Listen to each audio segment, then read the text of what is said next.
माझ्यात जिद्द आणि आत्मविश्वास निर्माण झाला तो फक्त आणि फक्त खास मुलींसाठी असलेल्या हिरकणी मंचमुळे. जर तुम्हालाही माझ्यासारखे आत्मनिर्भर व्हायचे असेल तर आजच प्रवेश घ्या.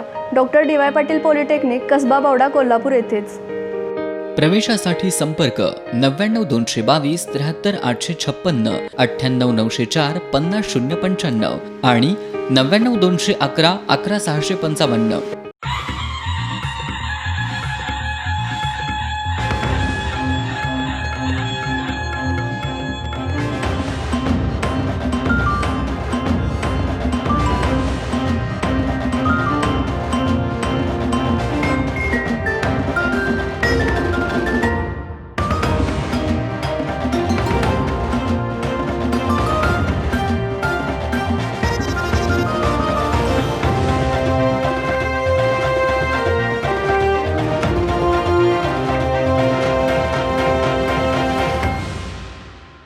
नमस्कार, एस न्यूजमध्ये आपलं स्वागत. नऊच्या बातम्यांची सुरुवात करूया ठळक घडामोडींनी. भारताचे माजी राष्ट्रपती, माजी केंद्रीय मंत्री आणि काँग्रेसचे संकटमोचक अशी ओळख असलेले ज्येष्ठ नेते भारतरत्न प्रणव मुखर्जी यांचं आज निधन. कोल्हापुरात कडक लॉकडाऊनचा विचार तुर्तास नाही, पालकमंत्री सतेज पाटील यांनी केलं स्पष्ट. पंचगंगा स्मशानभूमीत शेनीदान करण्याच्या आवाहनाला जिल्ह्यातून चांगला प्रतिसाद. कोरोना नियंत्रित करण्यासाठी प्रशासकीय यंत्रणा गतिमान करा, महानगरपालिकेच्या विशेष सभेत सदस्यांनी केली मागणी. आणि रुग्णाच्या मृत्यूनंतर नातेवाईक आणि ब्लॅक पॅन्थरच्या कार्यकर्त्यांनी केलं CPRच्या आवारात आंदोलन.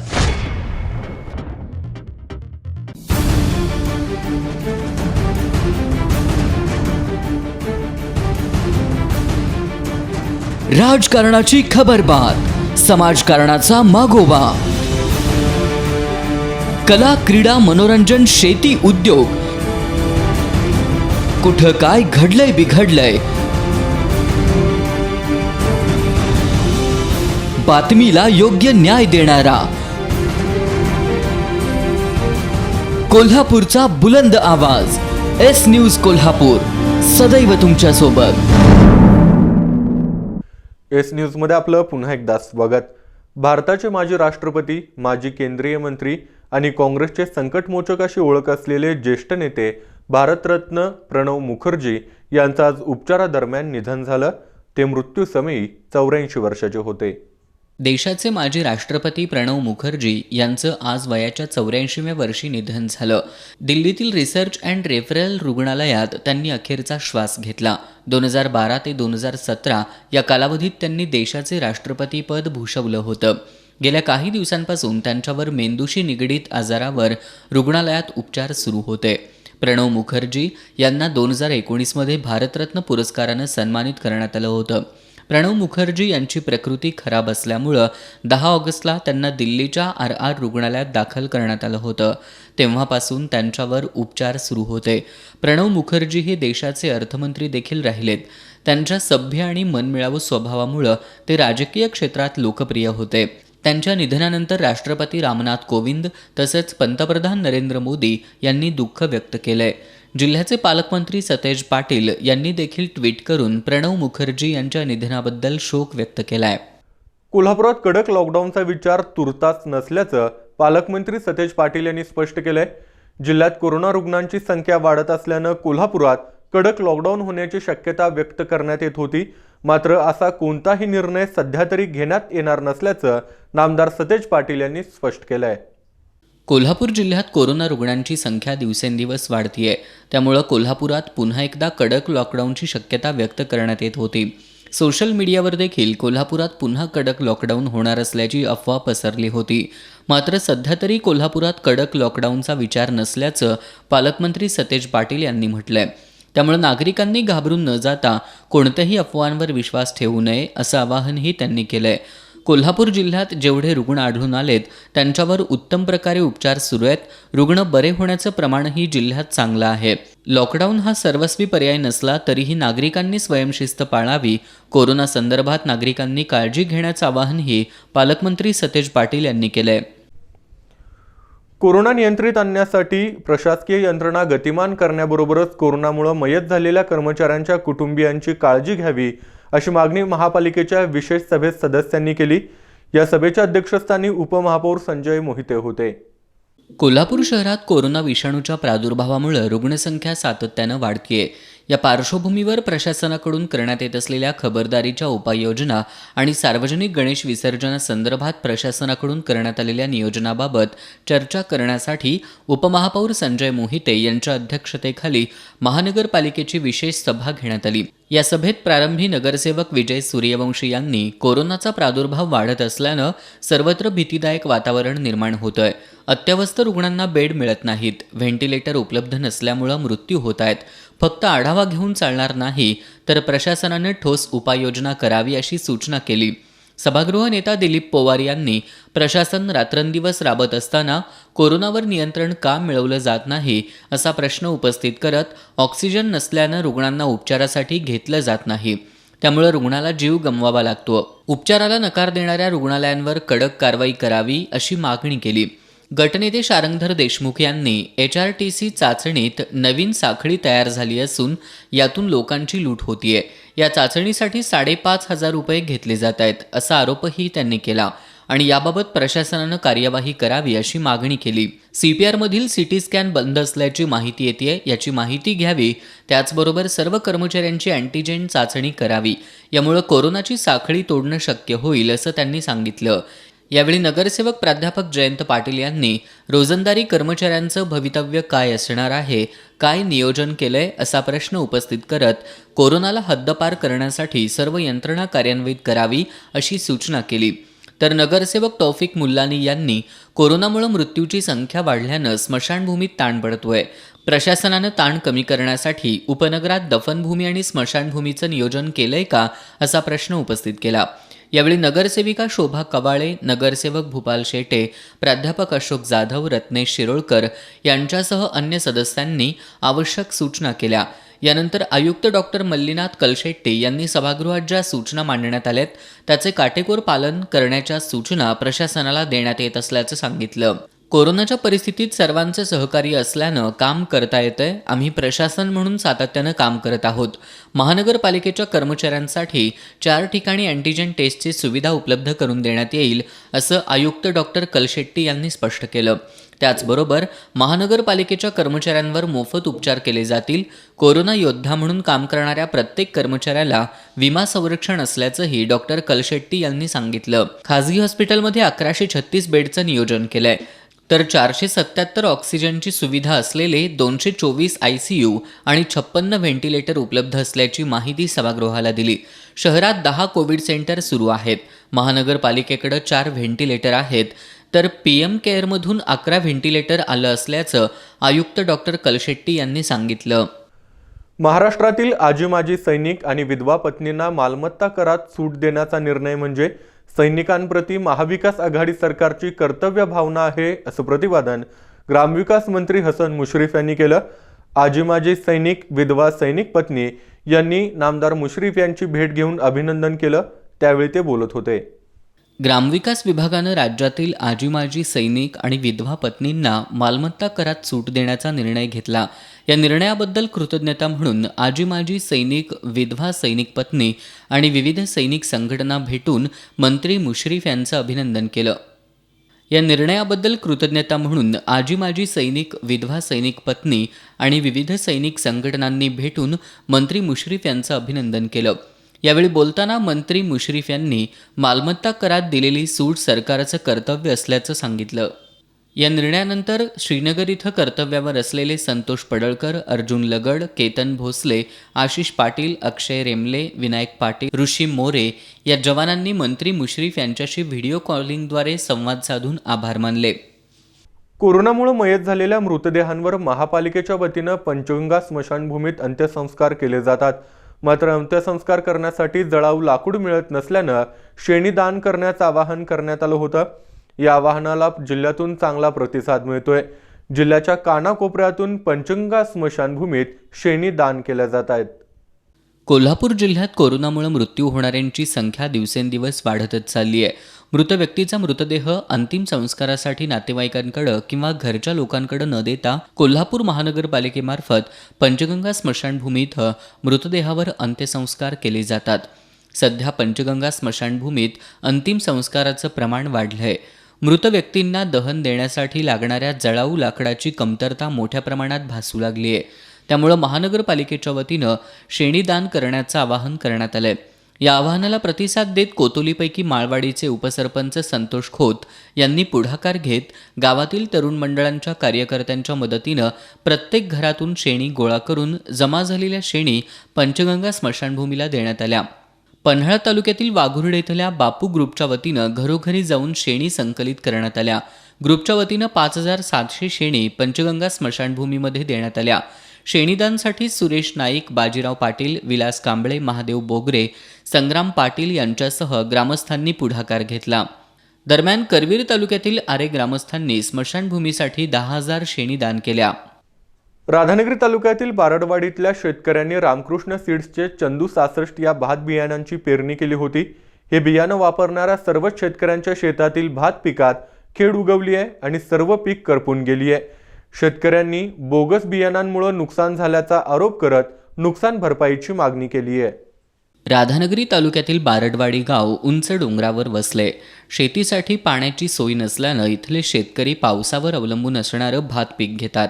शिवाजी बारड, मधुकर बारड, धोंडीराम बारड, महिपती बारड, विक्रम मुसळे, कृष्णात बारड, मारुती बारड या शेतकऱ्यांनी आपल्या शेतामध्ये रामकृष्ण सीड्सचे चंदू 66 या भात बियाण्याची पेरणी केली होती. या बियाण्याची उगवण झाली. रोप लावण केल्यानंतर काही दिवसांनी काही रोपं उंच तर काही रोपांची उंची जमिनीबरोबर असल्याचं दिसून आलं. आता हे भात पीक पूर्ण करपलंय. आमच्या बारडवाडी गावामध्ये रामकृष्ण ॲग्रो सीड्स कंपनीचे गगनगिरी शेती सेवा केंद्र शेळेवाडी येथून चंदू 66 या जातीचं बियाणं रोप लावणीसाठी आणलेलं होतं. परंतु या कंपनीनं या बियाण्यामध्ये खूप मोठ्या प्रमाणामध्ये भेसळीचं बी या ठिकाणी दिलेलं आहे. आता या बियाण्यामध्ये असं झालेलं आहे की काही लोंबं छोटी आलेली आहेत आणि त्याच्यातली काही खेड जी आहे ती लोंबं मोठी आलेली आहेत आणि किमान 7 एकर एवढ्या क्षेत्रावरती या रोपाची लागवड झालेली आहे. त्यातच त्याच्यावरती करपा या रोगासुद्धा मोठ्या प्रमाणावर प्रादुर्भाव झालेला आहे. आता आमच्या सर्व शेतकऱ्यांची या ठिकाणी या कंपनीनं मोठ्या प्रमाणात फसवणूक केलेली आहे. मुळातच हे गाव कोरडवाहू क्षेत्र असल्यामुळं या ठिकाणी भात पिकाची प्रामुख्याने लागण केली जाते आणि अशातच या भेसळीच्या बियाण्यामुळं आणि ह्या करप्यामुळं फार मोठ्या प्रमाणात नुकसान या ठिकाणी झालेलं आहे.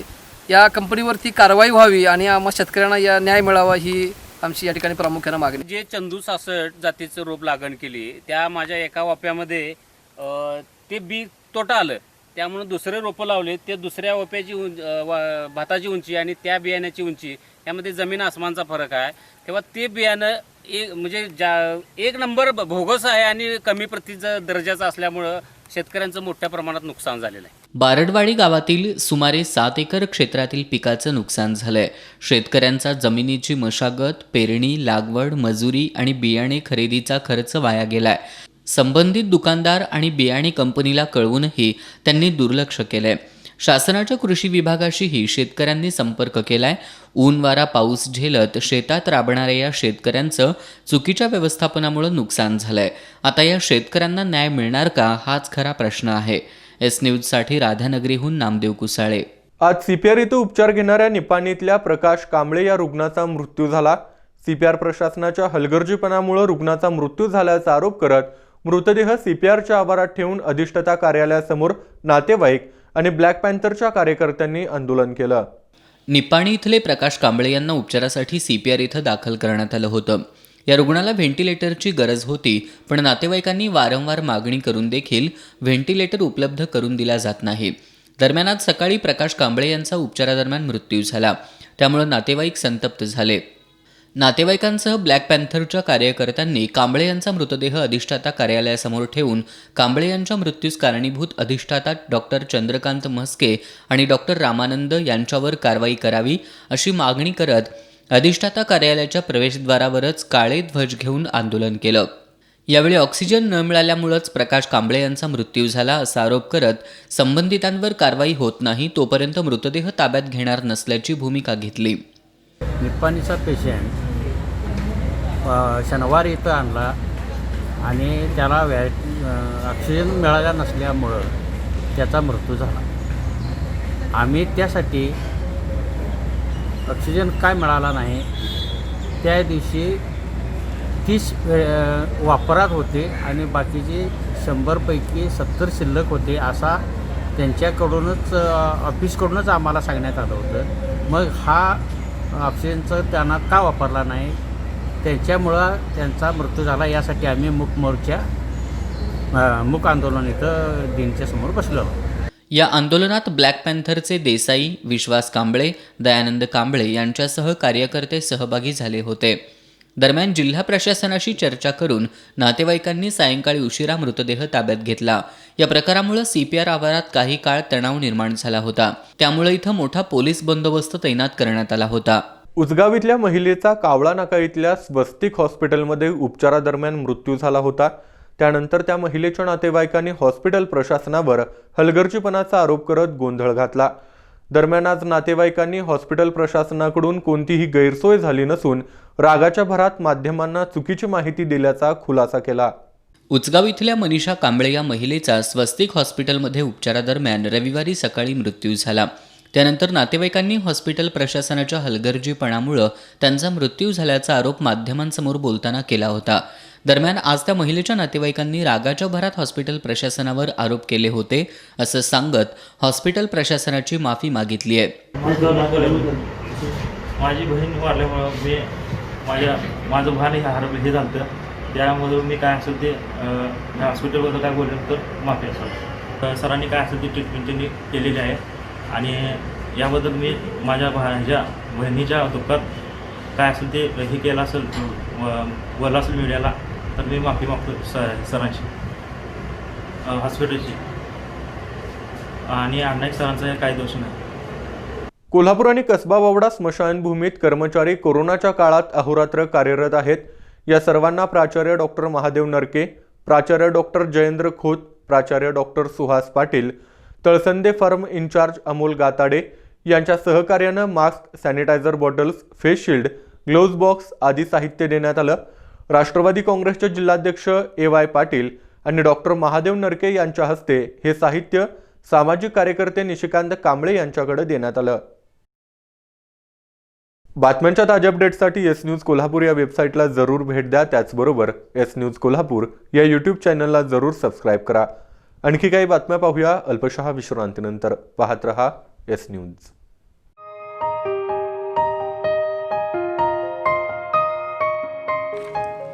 अनुभवी व तज्ज्ञ स्टाफच्या मार्गदर्शनामुळे मी 90% मार्क मिळवून कॉलेजमध्ये प्रथम आलो. तुम्हालाही जर माझ्यासारखे यशस्वी व्हायचं असेल तर आजच प्रवेश घ्या. Doctor DY Patil polytechnic, Kasba Bawada, Kolhapur. प्रवेशासाठी संपर्क 99 222 73 856, 98 904 50 095 आणि 99 211 11 655.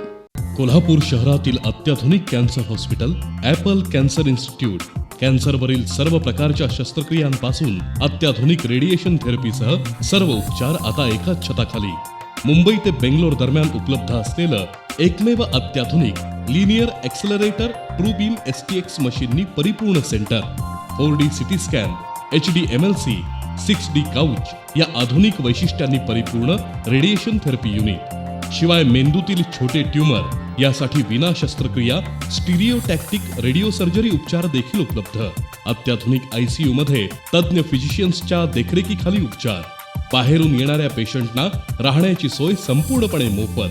पिवळ्या आणि केशरी रेशन कार्ड धारकांना शासन योजनेअंतर्गत मोफत उपचार असणारं शहरातील अत्याधुनिक तंत्रज्ञानानं परिपूर्ण cancer hospital Apple cancer institute, Kadamwadi road, Bhosalewadi, Kolhapur. Phone 0231 268 61 61.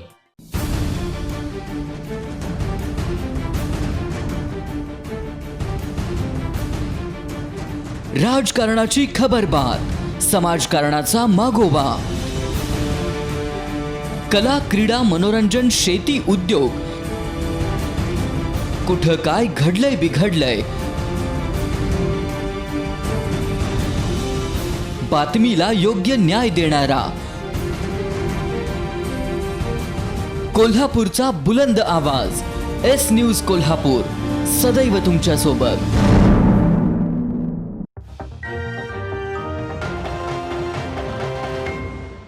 बातमीपत्राच्या या भागात आपलं पुन्हा एकदा स्वागत. पन्हाळा तालुक्यातील कळे परिसरातील 174 ग्राहकांना घरगुती वीज जोडणी देण्यास महावितरणकडून टाळाटाळ केली जात होती. याबाबत संभाजी ब्रिगेडने विचारणा करून आंदोलनाचा इशारा दिल्यानंतर या सर्वांच्या वीज जोडणीचं काम पूर्ण करण्यात आलंय. पन्हाळा तालुक्यातील कळे महावितरण शाखेच्या परिसरातील सुमारे 174 वीज ग्राहकांनी मार्च महिन्यापूर्वी घरगुती विजेचे कनेक्शन जोडण्यासाठी महावितरण शाखेकडे अर्ज केले होते. पैसे भरून 7 ते 8 महिने होऊन सुद्धा ग्राहकांना कोरोनाचं कारण सांगून वीज कनेक्शन देण्यासाठी टाळाटाळ केली जात होती. या कारणास्तव 12 ऑगस्ट रोजी घरगुती वीज कनेक्शन जोडणीच्या तक्रारींसंदर्भात संभाजी ब्रिगेडच्या वतीनं महावितरणच्या कळे शाखेला निवेदन देण्यात आलं होतं. महावितरणनं याची तात्काळ दखल घेऊन पैसे भरलेल्या वीज ग्राहकांना 30 तारखेपर्यंत वीज कनेक्शन जोडणी करून द्यावी, अन्यथा 1 सप्टेंबर रोजी महावितरणच्या कार्यालयावर भव्य मोर्चा काढण्यात येईल असा इशारा संभाजी ब्रिगेडचे पन्हाळा तालुका अध्यक्ष संदीप यादव आणि उपाध्यक्ष दत्तात्रय चौगले यांनी दिला होता. याची तात्काळ दखल घेत महावितरणनं त्या सर्वच्या सर्व 174 वीज ग्राहकांच्या वीज जोडणीचं काम पूर्ण केलं आणि काम पूर्ण झाल्याचं पत्र महावितरणनं ब्रिगेडच्या अध्यक्षांकडे सुपूर्द केलं. त्यामुळे संभाजी ब्रिगेडनं केलेल्या कामाबद्दल वीज ग्राहकांसह परिसरातील नागरिकांकडून कौतुक होतंय. इचलकरंजी नगरपालिकेच्या मलनिस्सारण केंद्रातून बेकायदेशीरपणे मैला मिश्रित पाणी थेट काळ्या ओढ्यात सोडलं जात आहे. त्यामुळे नागरिकांच्या आरोग्याचा प्रश्न निर्माण झालाय. या प्रकरणी संबंधितांवर फौजदारी गुन्हे दाखल करावेत अशी मागणी पर्यावरण समिती सदस्य संतोष हत्तीकर यांनी ईमेलद्वारे मुख्यमंत्र्यांकडे केली आहे. टाकवडी इथं नगरपालिकेच्या मालकीचं मलनिस्सारण केंद्र आहे. या केंद्रातून विनापरवाना कोणत्याही प्रक्रियेविना मैला मिश्रित सांडपाणी थेट काळ्या ओढ्याद्वारे नदीत सोडलं जातं. याबाबत वारंवार महाराष्ट्र प्रदूषण नियंत्रण मंडळ, जिल्हाधिकारी, नगरपालिका यांच्याकडे तक्रारी दिल्या आहेत. मात्र यावर कोणतीही उपाययोजना केलेली नाही. दरम्यान पंचगंगा नदी प्रदूषित होत असून त्यातील मासे मृत्युमुखी पडतायत. तसंच नागरिकांच्या आरोग्याचा प्रश्न गंभीर होतोय. पालिकेचा मक्तेदार राजू उन्हाळे हे वर्षभरापासून TCL आणि क्लोरीन वापरत नाहीत. त्यामुळे त्याची चौकशी व्हावी, तातडीनं पाण्याचे नमुने तपासणीसाठी घ्यावे, नगरपालिकेच्या अधिकाऱ्यांवर फौजदारी गुन्हा दाखल करावा, मक्तेदाराची बँक गॅरंटी जप्त करून त्यांना काळ्या यादीत टाकावं, अशा मागण्या संतोष हत्तीकर यांनी मुख्यमंत्र्यांकडे केल्या आहेत.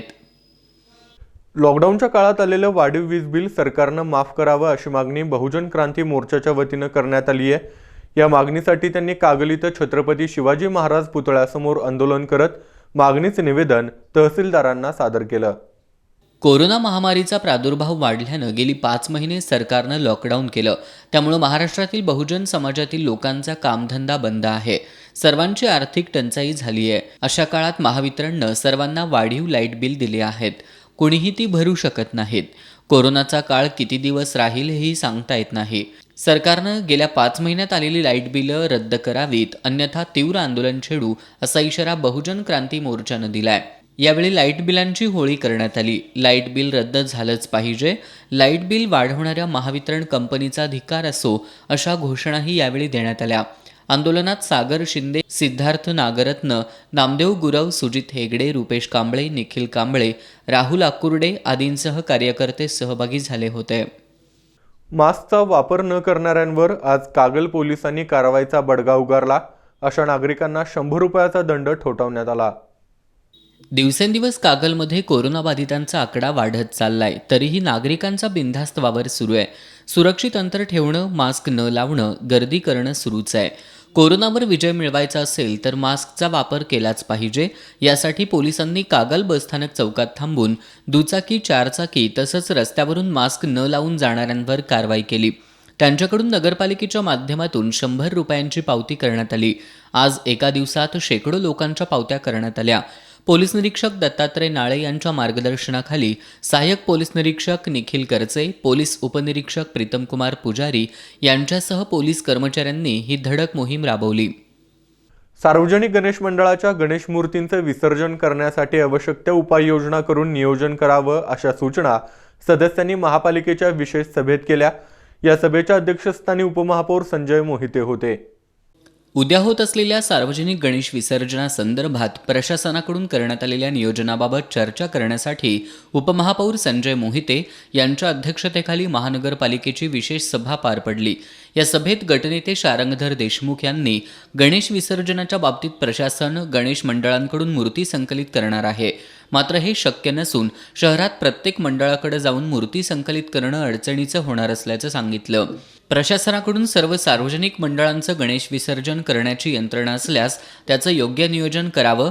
आत्तापर्यंत किती गणेश मंडळांनी विसर्जनासाठी नोंदणी केली आहे असा प्रश्न शारंगधर देशमुख यांनी उपस्थित केला. गणेश विसर्जनानंतर खण परिसरात 4 महिने दुर्गंधी पसरते.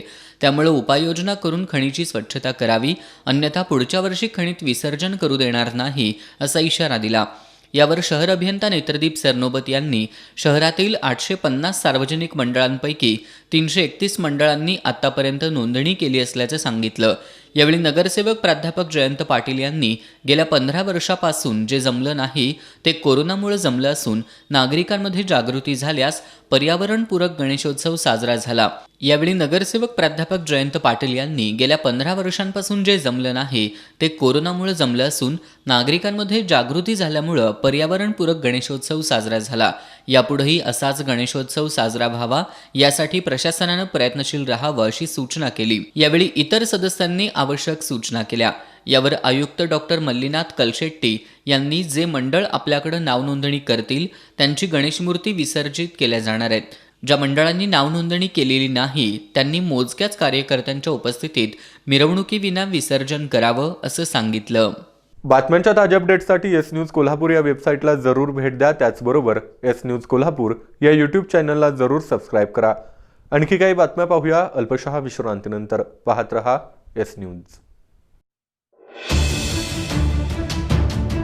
घडलंय तेच दाखवणारं, घटनेमागची सत्यता शोधणारं, प्रत्येक बातमीला न्याय देणारं एस न्यूजचं 9चं बातमीपत्र. एस न्यूज कोल्हापूर, सदैव तुमच्यासोबत.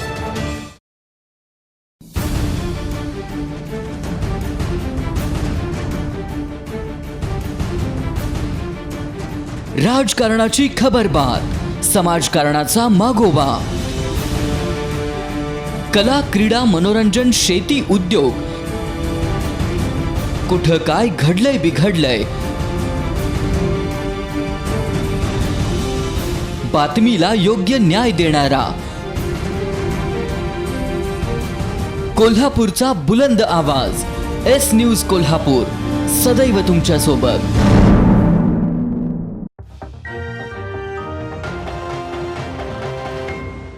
जेईई आणि नीट या परीक्षा कोरोनाच्या परिस्थितीत जर पुढे ढकलल्या जाणार नसतील तर कोरोनाच्या या गंभीर परिस्थितीमध्ये लाखो विद्यार्थ्यांना या परीक्षेला सामोरं जावं लागणार आहे.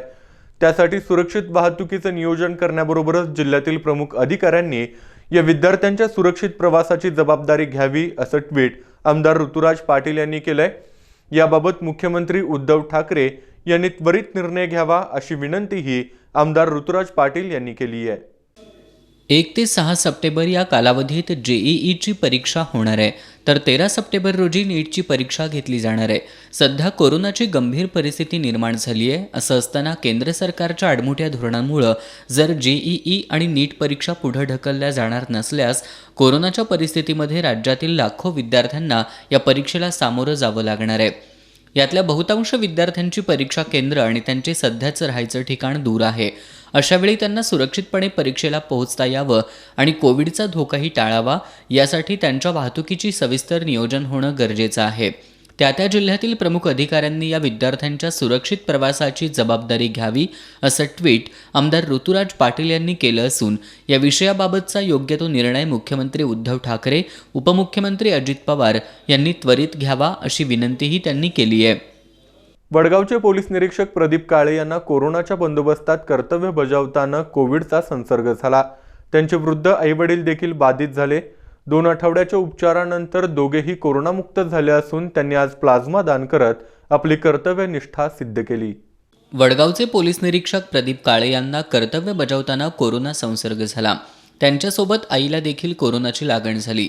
दोघांनाही पोलिसांच्या क्वारंटाईन केंद्रात दाखल करण्यात आलं होतं. सकारात्मकता आणि दृढ निश्चयानं कोरोनावर 2 आठवड्यात मात करून परत पोलीस सेवेत रुजू झालेत. आज तर त्यांनी CPRमध्ये जाऊन 2 रुग्णांना पुरेल एवढा प्लाझ्मा दान केला. यामुळं खाकी वर्दीतील कर्तृत्व आणि दातृत्वाचं दर्शन त्यांनी घडवलंय. विशेष म्हणजे उद्याच्या अनंत चतुर्दशी बंदोबस्तामध्ये देखील ते सहभागी असणार आहेत. प्रदीप काळे यांच्या या कर्तव्यनिष्ठेला S न्यूजचा सलाम. घरगुती गणेश मूर्ती विसर्जनावेळी राजर्षी शाहू रेस्क्यू फोर्सच्या सदस्यांनी महापालिकेस मदत केली होती. या सर्वांचा महापौरांच्या हस्ते सत्कार करण्यात आला. घरगुती गणेशमूर्ती विसर्जनावेळी राजर्षी शाहू रेस्क्यू फोर्सच्या सदस्यांनी महानगरपालिकेला मदत केली होती. याबद्दल आज महापौर कार्यालयात महापौर नीलोफर आजरेकर यांच्या हस्ते संस्थेच्या अध्यक्ष आणि पदाधिकारी यांचा पुष्पगुच्छ देऊन सत्कार करण्यात आला. यावेळी महिला आणि बालकल्याण समिती सभापती शोभा कबाळे, राजर्षी शाहू रेस्क्यू फोर्सच्या संस्थापक अध्यक्षा पूनम पासंगी, उपाध्यक्ष अमर पाटील, सचिव यशश्री घाटगे, खजिनदार प्रदीप कांबळे यांच्यासह संस्थेचे सदस्य उपस्थित होते.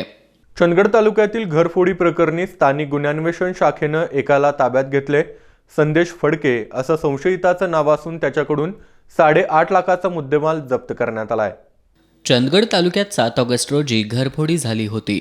या घरफोडी प्रकरणी स्थानिक गुन्हेन्वेषण शाखेच्या पोलिसांनी चंदगड तालुक्यातील माणगाव इथल्या एका संशयिताला ताब्यात घेतलंय. संदेश रवींद्र फडके असं त्याचं नाव असून त्याच्याकडून सोन्याच्या अंगठ्या, कर्णफुले असे सोन्या चांदीचे दागिने आणि 5 लाखांची रोकड असा सुमारे 8.5 लाखांचा मुद्देमाल जप्त केलाय. पोलीस अधीक्षक डॉक्टर अभिनव देशमुख यांच्या मार्गदर्शनाखाली LCBचे पोलीस निरीक्षक तानाजी सावंत, सहाय्यक पोलीस निरीक्षक सत्यराज घुले आणि सहकाऱ्यांनी ही कारवाई केली. कोल्हापूर जिल्ह्यात कोरोना रुग्णांचा आकडा दिवसेंदिवस वाढत चाललाय. त्यातच आज कोल्हापूर जिल्हा न्यायालयातील अधिकारी आणि कर्मचारी असे एकूण 19 जणांचे अहवाल पॉझिटिव्ह आलेत. त्यामुळे प्रशासनाची चिंता वाढली आहे. कोल्हापूर जिल्ह्यातील कोरोना रुग्णांची संख्या दिवसेंदिवस वाढताना दिसतीये. जिल्ह्यातील कोरोनाचा प्रादुर्भाव रोखण्यासाठी प्रशासनाकडून सर्वतोपरी उपाययोजना करण्यात येत आहेत. तरी देखील जिल्ह्यातील कोरोनाचा प्रादुर्भाव मात्र वाढतानाच दिसतोय. यापूर्वी पोलीस दलासह कळंबा कारागृहात शिरकाव केलेल्या कोरोनानं आता न्यायालयातही प्रवेश केलाय. आज दुपारी जिल्हा न्यायालयातील वरिष्ठ अधिकारी आणि कर्मचारी अशा एकूण 19 जणांना कोरोनाची लागण झाली आहे. त्यामुळे प्रशासनाची चिंता वाढली असून त्यांच्या संपर्कातील लोकांनी योग्य ती दक्षता घेण्याची गरज निर्माण झाली आहे. राधानगरी पंचायत समितीच्या सभापतीपद पंचायत समितीच्या स्थापनेनंतर पहिल्यांदाच शिवसेना पक्षाला मिळालंय. महाविकास आघाडीच्या समझोत्यानुसार शिवसेनेच्या एकमेव सदस्या सुशीला शामराव भावके यांची बिनविरोध निवड झाली आहे. राधानगरी पंचायत समितीमध्ये राष्ट्रवादी काँग्रेसचे 5 सदस्य, काँग्रेसचे 4 तर शिवसेनेचे एकमेव सदस्य आहेत. सत्तारूढ आघाडीतील समझोत्यानुसार यावेळी सभापतीपद शिवसेनेच्या वाट्याला आल्यानं शिवसेनेच्या एकमेव सदस्या सुशीला भावके यांना सभापतीपदाची संधी मिळाली आहे. त्यांचा एकमेव अर्ज दाखल असल्यानं तहसीलदार संतोष कणसे यांनी भावके यांची सभापतीपदी बिनविरोध निवड झाल्याचं जाहीर केलं. यावेळी माजी सभापती दीपाली दीपक पाटील, उपसभापती मोहन पाटील, रवीश पाटील, सोनाली पाटील, वंदना हळदे आदी सदस्य उपस्थित होते.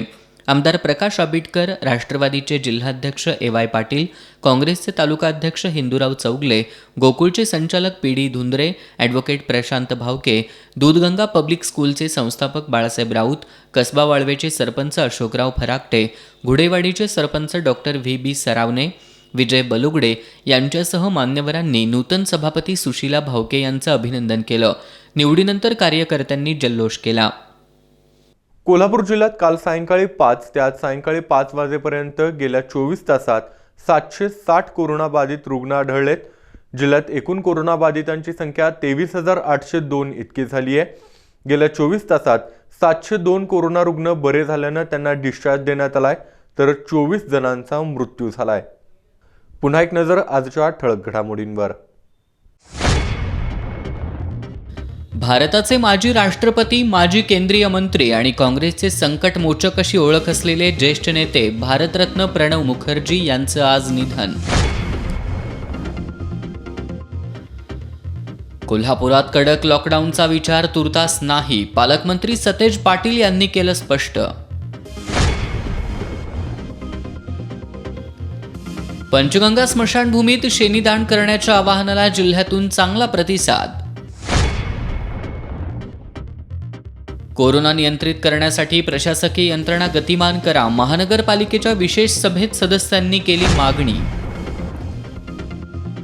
आणि रुग्णाच्या मृत्यूनंतर नातेवाईक आणि ब्लॅक पॅन्थरच्या कार्यकर्त्यांनी केलं CPRच्या आवारात आंदोलन. बातम्यांच्या ताज्या अपडेट्ससाठी एस न्यूज कोल्हापूर या वेबसाईटला जरूर भेट द्या. त्याचबरोबर एस न्यूज कोल्हापूर या यूट्यूब चॅनलला जरूर सबस्क्राईब करा. याबरोबरच हे बातमीपत्र संपलं. नमस्कार.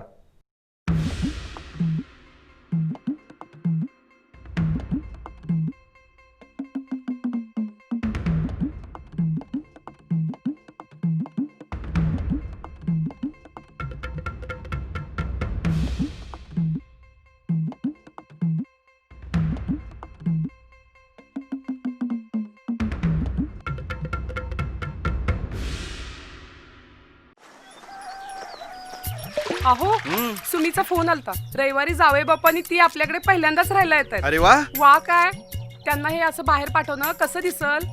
आता तरी आपल्याला शौचालय बांधूनच घ्यायला पाहिजे. अरे बापरे, आता तो गवंडी शोधा, सिमेंट, वाळू, विटाणा हे सगळं झंझट कोण करणार, आणि तेही फक्त 4 दिवसात. अगं शक्य तरी आहे का ते?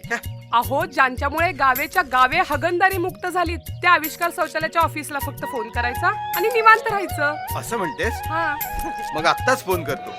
संपूर्ण कॉन्क्रीटचे मजबूत टिकाऊ शौचालय फक्त एकाच दिवसात तयार. तसंच बाथरूम मुतारीही उपलब्ध आहे आणि मुतारी शौचालय भाड्यानं सुद्धा मिळतील. संपर्क आविष्कार ग्रुप, नवीन वाशिनाका, कोल्हापूर. फोन 98 22 99 55 99.